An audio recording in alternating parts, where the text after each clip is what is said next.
नमस्ते दोस्तों। आज सुनिए जीवन का चक्रव्यूह। हादसा जब हुआ मैं 18 की ही थी और मैट्रिक की परीक्षा की तैयारी में लगी हुई थी। अच्छे नंबर, अच्छे अंक लाओ, सुन सुन कर मेरे कान पक गए थे। मेरी पढ़ाई को लेकर घर में सभी मास्टर बने फिरते थे। माँ दमे की मरीज थी, रुक रुक कर खांसते रहती थी, परंतु मेरी पढ़ाई पर उसका नॉन स्टॉप प्रवचन शुरू हो जाता।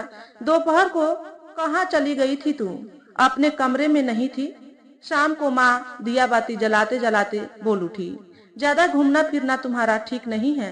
पढ़ाई चीनिया बादाम नहीं है। छिलका उड़ाया और मुंह में डाल लिया। वही भाई किसी भूत की तरह मेरी पढ़ाई के पीछे पड़ा रहता। वह सप्ताह में सिर्फ एक दिन घर आता। खुद तो मैट्रिक पास न कर सका था, लेकिन उसके बैग में मेरे लिए ढेरों हिदायतें भरी होती। पढ़ाई में कोई ढिलाई नहीं। यह लो हॉर्लिक्स, रात को सोने से पहले गर्म करके एक गिलास रोज पीना, दिमाग और देह तंदुरुस्त रहेगा। तुम्हें अपनी बखरी में ही नहीं पूरे गांव में टॉप करना है। बाप रे बाप।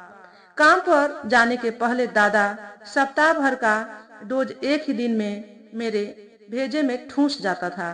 उसका बेसिक फंडा यह था कि जैसे मैं मैट्रिक में फेल किया हूँ, वैसे तू फेल मत कर जाना मेरी बहन।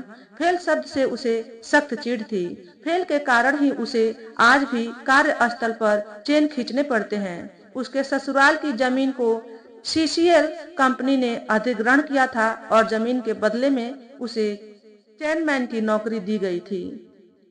अलबत्ता बाप कुछ नहीं कहता। वह शाम को काम से घर आता, पहले नहाता, फिर खाना बनने तक वह मेरे कमरे में ही आकर चुपचाप बैठ जाता और पढ़ते हुए मुझे निहारता रहता था। इसे भी आप निगरानी ही कह सकते हैं। पढ़ने वाली सिर्फ एक मैं और निगरानी करने वाले तीन। भौजी ना तो मुझे कोई सलाह देती न भाव। 8वीं फेल थी वो। घर में रुपए चार पैरों से चल कर आते थे। बाप मकोली भूमिगत खदान में लोडर था और भाई गोविंदपुर खदान में चैनमैन। घर में दो दो नौकरी पर एक भी पढ़ा लिखा वाला काम नहीं। ढेरों पैसे के बावजूद समाज में कोई अहमियत, कोई इज्जत प्रतिष्ठा नहीं और न खोज खबर होती। हाँ, सामाजिक काम पर समाज वाले नौकरी के नाम पर मनमाना चंदा रसीद जरूर काट देते। दो दो नौकरी है घर में, लेकिन सामाजिक मंचों पर बाप भाई को कोई सम्मान नहीं मिलता। बैठने की जगह तक नहीं मिलती थी। इस पर भी भाई हमेशा खफा खफा रहता था। मेरे ऊपर उम्मीदों का पहाड़ लदा था और सबकी उम्मीदों को ढोने वाली एक नन्ही सी जान। अब सबकी निगाहें मुझ पर आ टिकी थी। जैसे गंगोत्री से निकलने वाली कोई गंगा हूं मैं और इस खानदान में अनपढ़ खानदान का लगे दाग धब्बों को धोने वास्ते पैदा हुई हूँ। भाई बार बार एक ही बात दोहराता, मेघना, मैं तुम्हारे हाथ में फर्स्ट डिवीजन का सर्टिफिकेट देखना चाहता हूँ बस। मैं दादा का मुंह ताकती रह जाती थी। मैं समझ नहीं पाती मेरे प्रति भाई का यह प्यार था, अनुराग था या कुछ और। मैं भी घर वालों का, खास कर भाई का प्यार और स्नेह को खोना नहीं चाहती थी। लग गई थी सबों की आकांक्षाओं को पूरा करने में, परंतु काल गति की मति को आज तक कोई जान सका है भला? पल में प्रलय करे, रोक न सके कोई। सुधीर बाबू का कहा कितना सही लगता है। हर एक का जीवन तो अपना होता है मेघना, पर हर कोई ढंग से कहाँ जी पाता है। गलत नहीं कहते थे वो। मैं जब जब अपनी नियति और भाग्य से लड़ना चाहा, तब तब लहूलुहान हुई हूँ। दफ्तर का जीवन भी मेरे लिए एक नया जीवन था, एक नया अनुभव। जीवन में पहली बार सेक्स या फिर मांस मदिरा का सेवन करने जैसा आज भी याद है मुझे। उस दिन पहली बार जब भाई के साथ ऑफिस में कदम रखा था।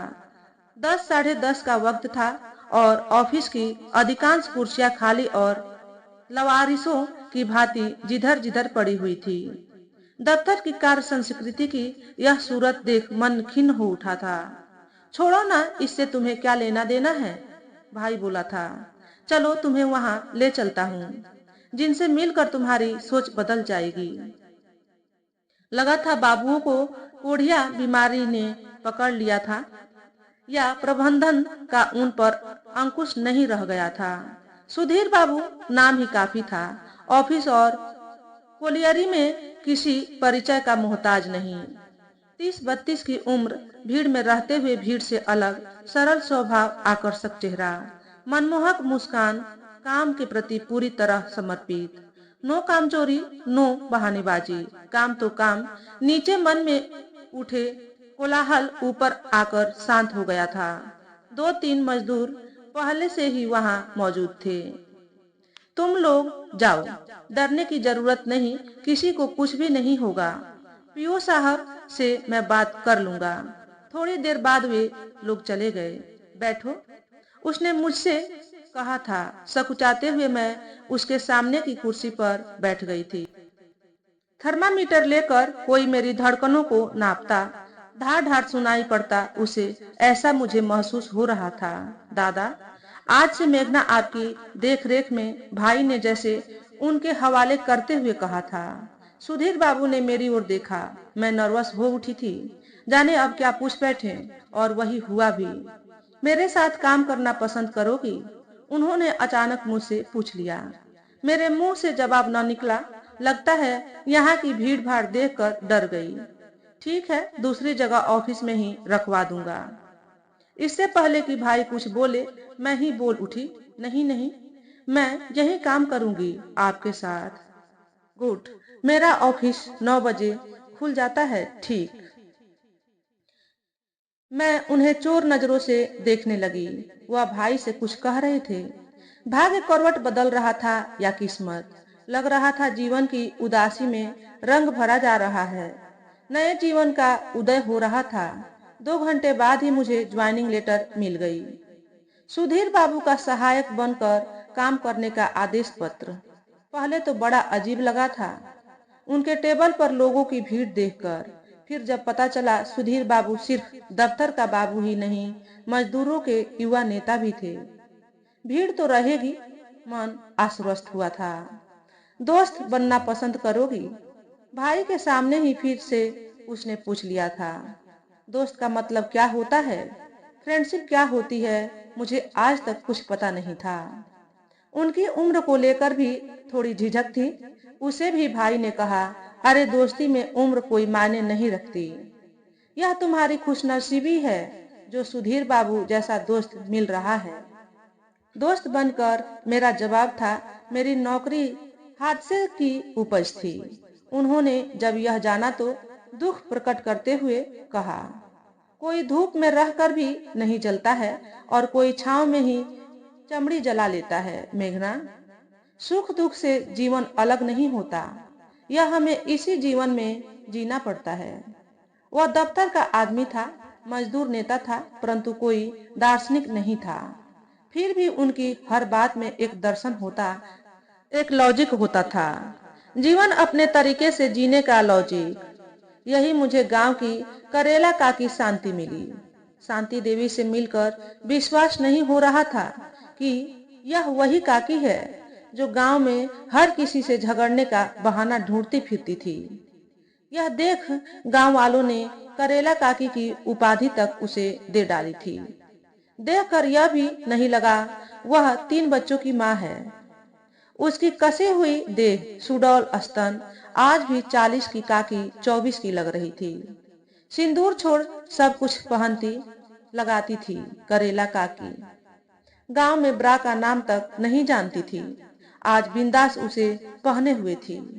घर में लड़ना उसे पति ने ही सिखाया था, वरना शुरू में औरतें उसे गूंगी पतोहिया कहती थी। दारू की नशे में धुत हर दिन उसका पति घर आता और फिर देर रात तक उस घर में लड़ने और चीखने की आवाजें आती रहती थी। फिर एक दिन उस घर से चीखने की आवाजें सदा के लिए बंद हो गई।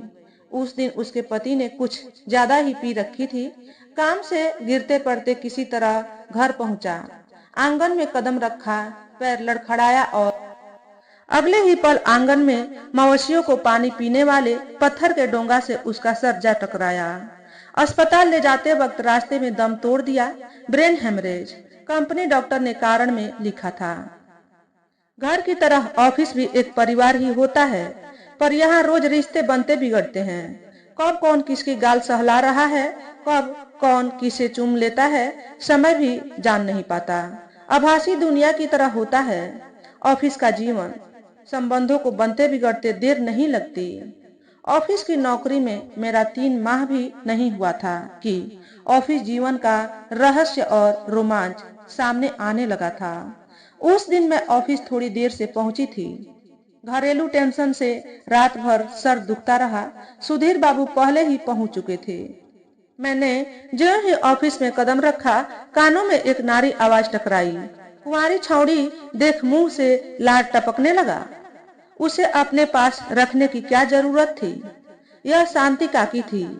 बहुत दिनों बाद उसकी आवाज सुन रही थी। कुंवारी छौड़ी यानी मैं। मतलब बकवास बंद करो और जाकर अपना काम करो। सुधीर बाबू ने उसे बुरी तरह डपट दिया था। इसी के साथ वह बाहर हो गई और मैं अंदर। उस वक्त मेरी मन स्थिति ऐसी नहीं थी कि उन दोनों की स्थिति को ठीक ठीक समझ पाती। ऑफिस के लिए घर से निकला तो घर का तूफान मेरे अंदर तोड़ मरोड़ कर रहा था और मैं उसी आवेग में ऑफिस पहुंची थी। सोचा था कि ऑफिस में शांति मिलेगी। शांति काकी तो मिली, लेकिन मन को शांति नहीं मिली। यहाँ करेला काकी की कही बात कानों में गूंजने लगी थी। कुंवारी छौड़ी देख मुंह में लार टपकने लगा है। उसका इशारा तो मेरी ओर ही था। मेरी भाव भंगिमा बहुत देर तक सुधीर बाबू से छिपी न रह सकी। मेरी मनोदशा को पढ़ते हुए उसने कहा, क्या सोच रही हो मेघना? बात क्या है? बहुत गुस्से में लग रही हो। तकदीर से अनबन चल रही है। बार बार मेरी खुशियों को कुचलने चली आती है। मैं कुछ समझा नहीं। फिर कुछ हुआ क्या? भाई मेरी शादी मेरी मर्जी के खिलाफ करने को आमादा है। ओह, मैं समझा कुछ और बात है। उसने मेरी ओर देखा। फिर शादी तो कुंवारियों की ही होती है, हम जैसों की नहीं। तुम कुंवारी हो, लेकिन तुम्हारी शादी इतनी जल्दी? नौकरी लगे अभी महज 3 महीने हो रहे हैं। शादी की जल्दी मुझे नहीं, मेरे भाई को है। कारण? बाप की नौकरी जो मैंने ले ली है। तो इसमें गलत क्या हुआ? भाई पहले से नौकरी कर रहा था। कुंवारी में तुम बड़ी थी। तुम न करती तो फिर नौकरी कौन करती? भैया भाभी को नौकरी देने की जिद पर अड़ा था, लेकिन माँ ने कहा नौकरी मेघना ही करेगी। भाई नाराज होकर आ गया था। तब से नाराज ही है। तुम्हारे बाप की नौकरी थी, भाभी के बाप का नहीं। माँ का फैसला बिल्कुल सही फैसला था। रही बात शादी की, तो इसका निर्णय लेने का हक सिर्फ तुम्हारा है। इस मामले में तुम अपने मन की मालकिन हो। कैसी मालकिन? मेरा तो जीवन ही बंधक बन गया है। ऐसा क्यों सोचती है? वह अपनी जगह से उठे और 2 कदम आगे बढ़ आए। तुम्हारे मर्जी के खिलाफ कोई कुछ नहीं कर सकता है, तुम्हारा भाई भी नहीं। कहते कहते उसने अपना हाथ मेरे कंधे पर रख दिया। तुम टेंशन मत लो, मैं हूं न तुम्हारे साथ। मेरे शरीर पर हाथ रखने वाले सुधीर बाबू पहले पुरुष थे। मुझे उनका हाथ अपने कंधे से तुरंत हटा देना चाहिए था, बल्कि झटक देना चाहिए था।